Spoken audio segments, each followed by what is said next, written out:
Well, as the sun, Ra, if you like, as the source of all natural energy and life. And in colder climates, the sun is much weaker. It's the fire that keeps you alive in the winter. Warmth, man-made.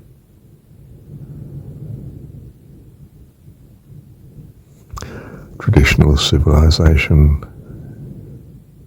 is nature, sun worship. Civilization is the fire, housing. Keep the warmth of the fire in. Machines that work on fire, internal combustion engine. Power that's generated by fire.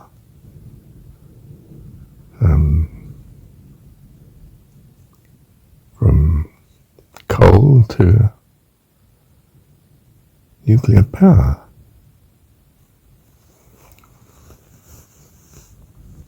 You don't need fire in a warm climate. Anything like you need it in a Siberian, Central Asian climate.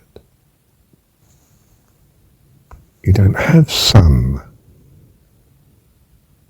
much of the time in Central Asia and the North, Northern Europe. Scythian and Persian is worship of the fire.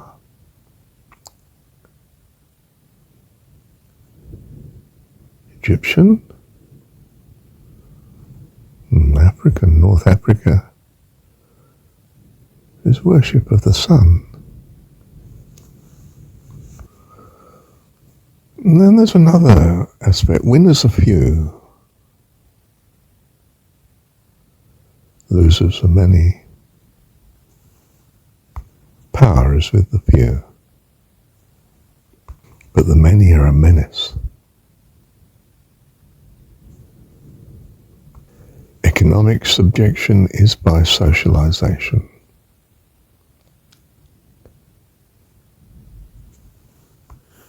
Religion is socialization. The economic control of the population. Wars are between elites. The common man is preoccupied with family living. The military is to protect the elite from other elites and from the poor when needed. Nomadic people are not a nation.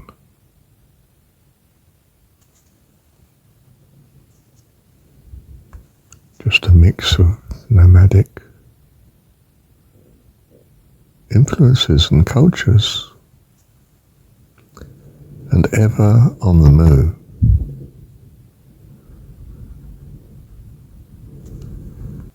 Tartar kingdom is military.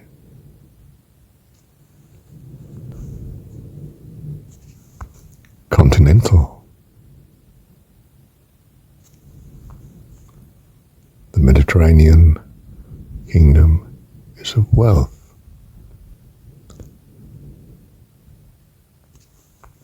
Maritime.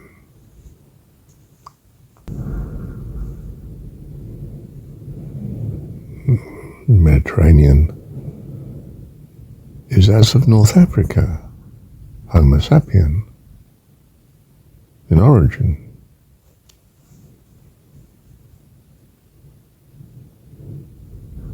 Northern Europe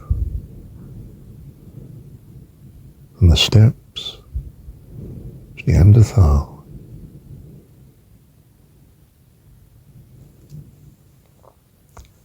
In winter it's fire and meat, or you're dead.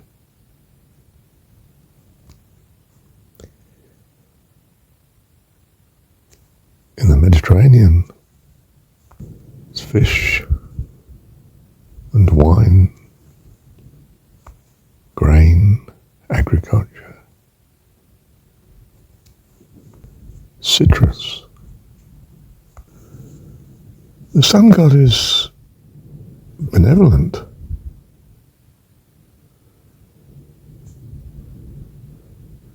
It provides warmth and energy. Always.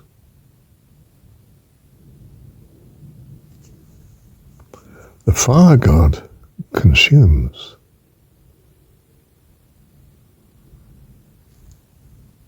It's hard to control. It could take a whole forest. It requires endless feeding of fuel. And to be tamed, to be conquered, controlled. It's a very dangerous god.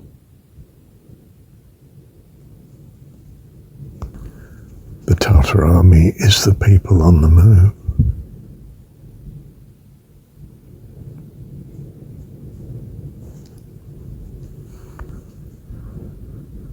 The maritime army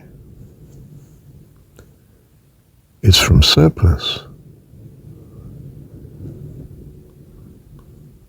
To have a professional army, separate from the people, and to control them.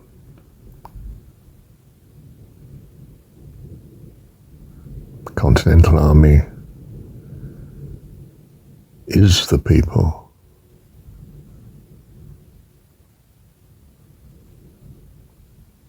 There is no control.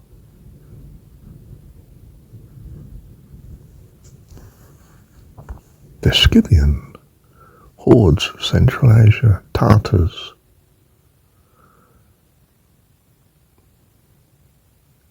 They seem to sweep ever westward, but they can move back after they've become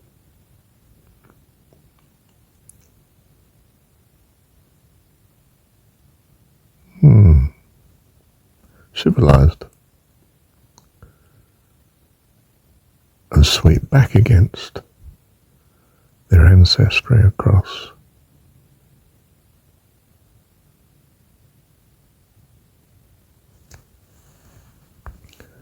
Growing food is a battle. Hunting is easier. In a maritime climate, growing food is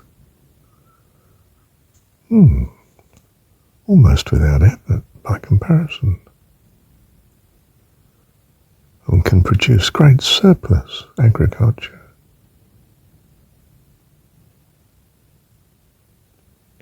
This domination of the surplus we call civilization.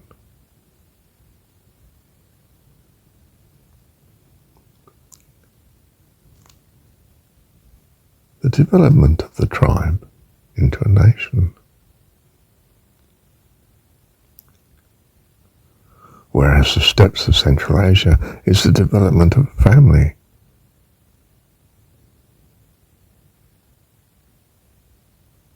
Into a family that just extends, is ever scattering, find new pasture, ever travelling, ever moving. The wanderer is of self-sufficiency and power and fearful.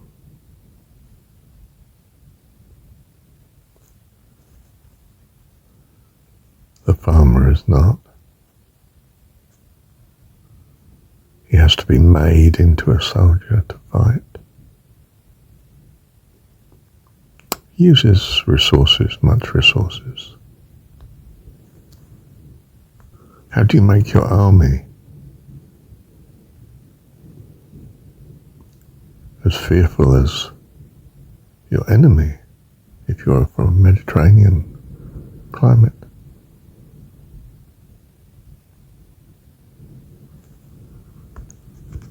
You borrow the religion of the enemy.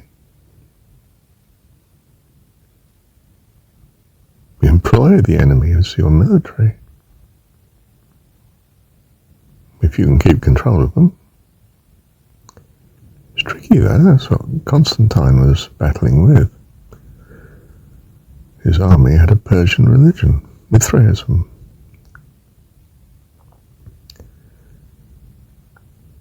Christianity was a Persian plant too.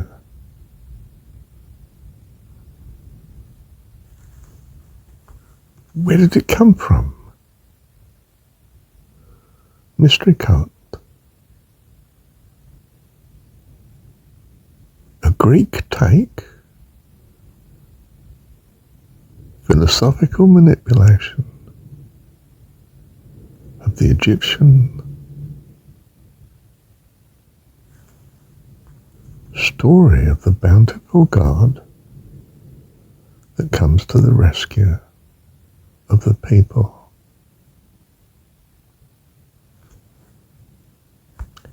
Good God, not a God of war, not a God of continental power elite, not a Persian God of Hebrew and Muslim creativity. Persian plant.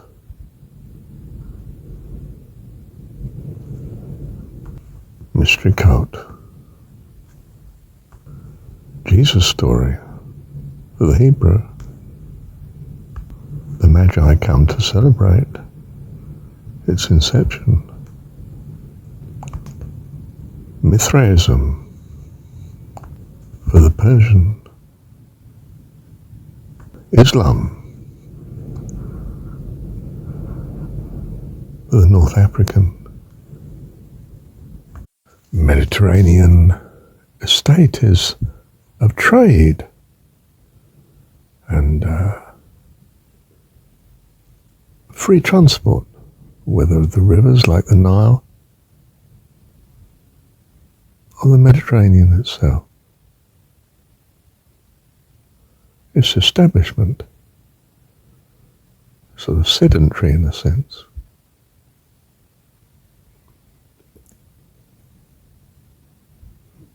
Persian Empire is of turmoil and conflict and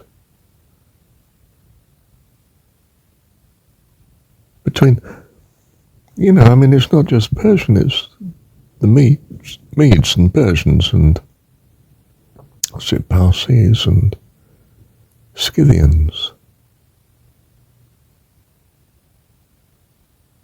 It's like the notion of the disunited kingdom, in more recent times.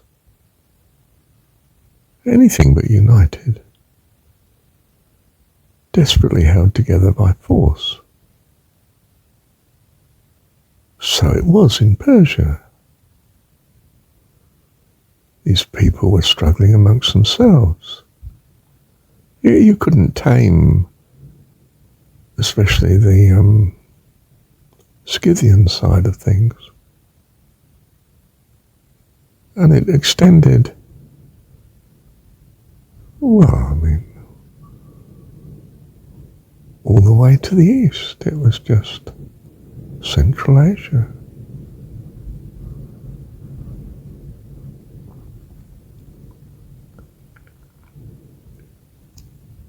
Not manageable. Useful, of course.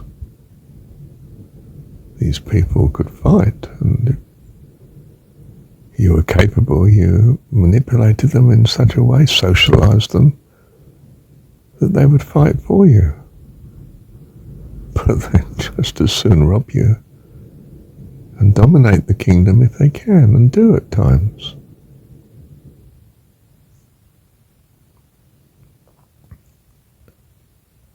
Just as it's a struggle with the environment, the cold,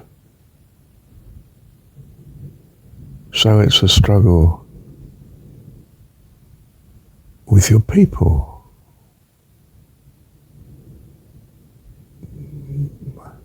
They're not yours.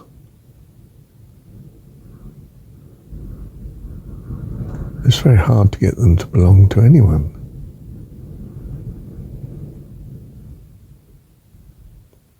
Except the more united along the rivers, Tigris, Euphrates. A bit like Egypt. But transport across the vast steppes. Oh, we're back to animal use again, aren't we? Or the horse. The horse made transport, mobility, and made it almost impossible to run it as a kingdom.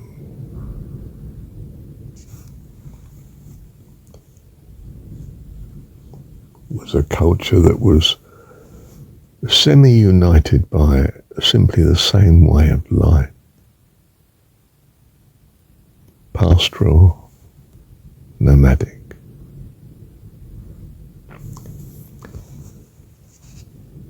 Powered by fire, and then the horse, and its form of transport, the horse, made it a menace to the sedentary Mediterranean type nation. One could sweep in and plunder and sweep out again. And the Viking ship was just a variation on this. You could sweep in, plunder a coast like Britain and so on.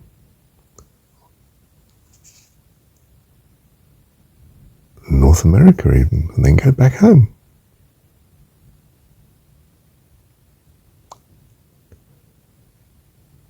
So, after harvest time, you go off plundering. Steal other people's harvest. And come back and settle in for the winter.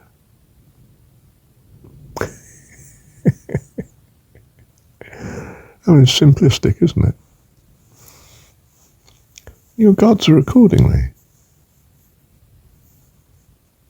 Scythian, Norse,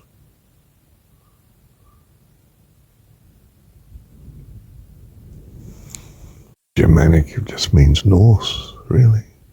Scandinavian, Viking, Saxons, Danes, Norman, which was Norseman. But the Western elite is really Mediterranean. It's surplus. It can be saved. It's the beginning of banking.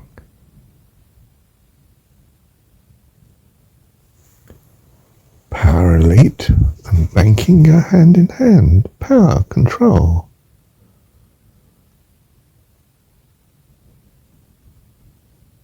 And that enables you to run religion as an economic form of control.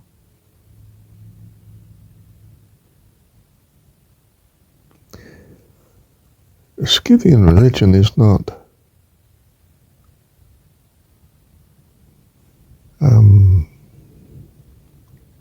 of the centralized power elite.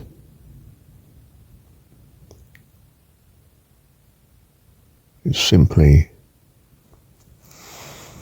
a recognition of fire and war, wandering, uncertainty, fire, meat. It's not farming. It's not sedentary. It's not abundance and surplus. It's stealing off of such.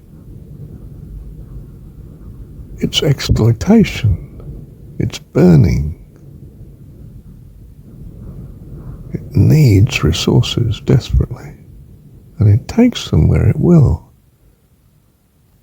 It is the fire of modern civilization to consume what the planet provides. Mediterranean environment, you live in the abundance of what the planet provides. You trade and you make more abundance. You share in other people's abundance.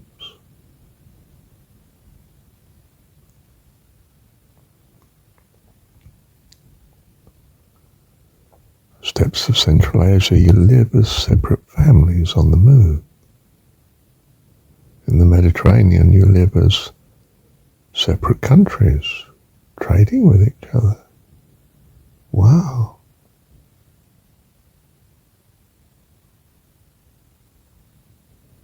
Defending yourself, yes, against continental power. And you've got the wealth to do it. You can even buy their soldiers. Because they're not united, they're disunited. Just like the disunited kingdom. Who was the army made up of? Southern England people? No, of course not. It's the Scottish, the Irish, the Welsh. They're the ones you put in the army. Compel them to be in the army.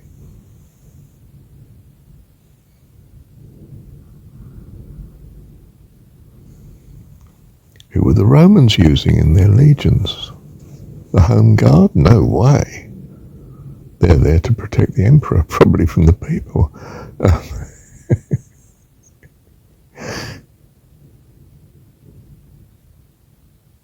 No, you use Germans. Your German legions and so forth. You train what was the aristocracy of their country to be Roman in culture, and then you send them back and run their country for Rome.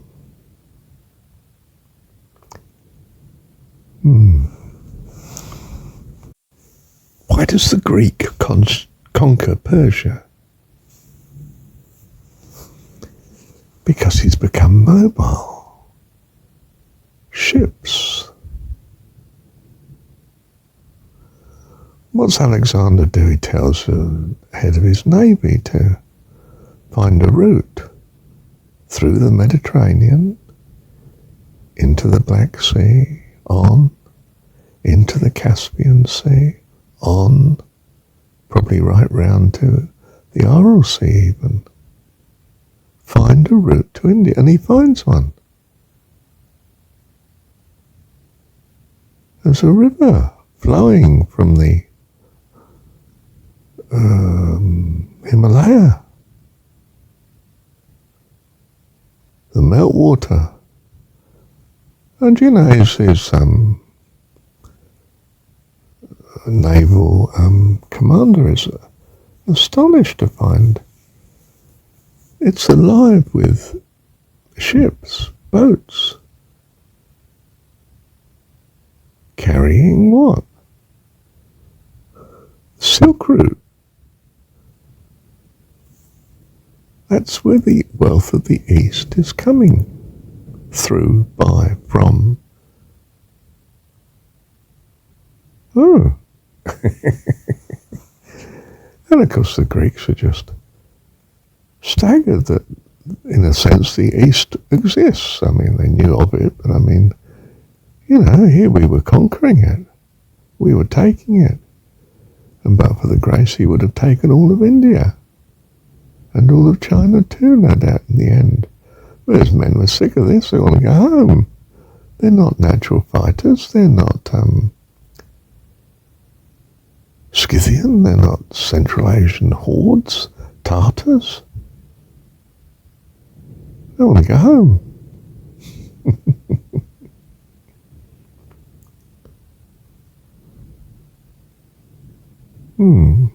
Fortunately, Alexander dies. And of course his generals are not of the same bent of mind. They just say, well, let's split the cake between us. You have that chunk of the empire, I'll have this, and so on. And they really want to live as Greeks, whereas Alexander wanted to live as a Persian. Married Persian king's daughter.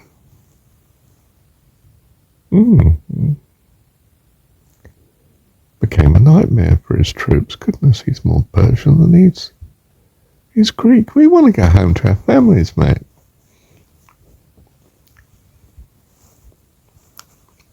They didn't have the same wanderlust as Alexander. And why did Alexander have it? Because he's an elite. One of the elite. Kings like to subject other kings so that their empire is bigger.